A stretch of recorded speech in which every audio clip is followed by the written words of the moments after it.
Let's go back out to our breaking news. As we just informed you at the top of the show, a woman has been shot in downtown Detroit. Let's listen into what Detroit police are saying. Mara? Karen, the assistant chief is going to begin speaking momentarily. Let's take a listen. We're getting an update on it. Sounds like not just one shooting, but two. Chief, what can you tell us? About 9:50 this evening, just before the fireworks started, we had shots ring out at Jefferson and Woodward, just forward of the KMAC, where the Spirit of Detroit statue is. What we were able to see, we heard maybe one or two shots. There was a group of people who basically pushed the barricades out the way, and it was like a small stampede of people who moved out. Police moved into the area where we heard shots fired. We were able to see there was one victim at the location. We also had additional officers who were within the Spirit Plaza, and they were able to secure the scene as well. We were able to recover one weapon, and we detained one adult and one juvenile. One of the things that we were able to do is respond almost immediately to the actual incident, because we have police everywhere.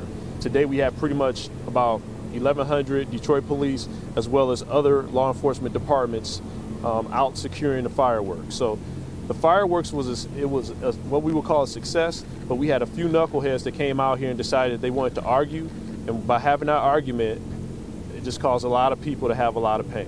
Chief, is there another shooting scene off of Lafayette? Yes, so there's another shooting scene. This shooting scene, as far as we know, has nothing to do with the fireworks.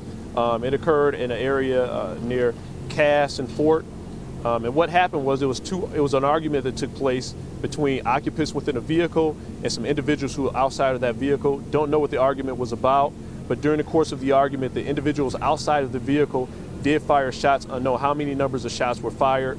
One of the occupants inside the vehicle sustained a gunshot wound to the stomach, and then there was another occupant who received a grazing wound. Both of those individuals were transported to a local area hospital. But you do not think they were here for the fireworks? You think this was not connected to what was happening in Hart Plaza? As far as we know right now, just because how the location of the actual incident took place, we're not attributing that to the fireworks.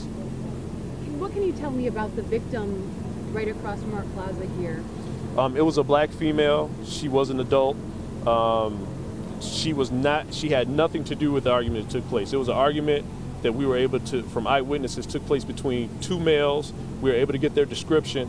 From that argument, one of the males produced a weapon, fired shots. We were able to recover that weapon, and we did detain two individuals who matched the description. At this time, we was unable to determine if they were the actual ones who fired the weapon, because the weapon was recovered separate from both individuals. Does it boggle your mind, Chief, that with all of you down here, I mean, so visible, that somebody in front of the Spirit of Detroit would pull out a firearm on fireworks night? It more than boggles my mind. This is just a senseless act of stupidity and ignorance, and just one of those things. When you have knuckleheads who come downtown, where you have a family environment where people are trying to enjoy a special event, they get in an argument and they have to resolve their argument by drawing a weapon. It's just idiotic. It's idiotic. It's unacceptable. Chief, thank you for your time.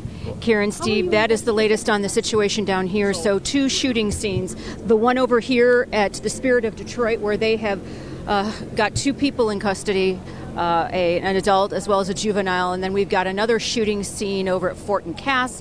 That is unclear whether it was related to the festivities down here, where you have two people who are injured from that shooting scene as well.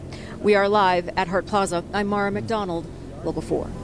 All right, Mara. You know, you got to keep it in perspective, though, too. You got 1 million people who celebrated peacefully tonight, and some idiots who are going to put a cloud over the whole thing. So overall, it was a good story, good success, but what a shame.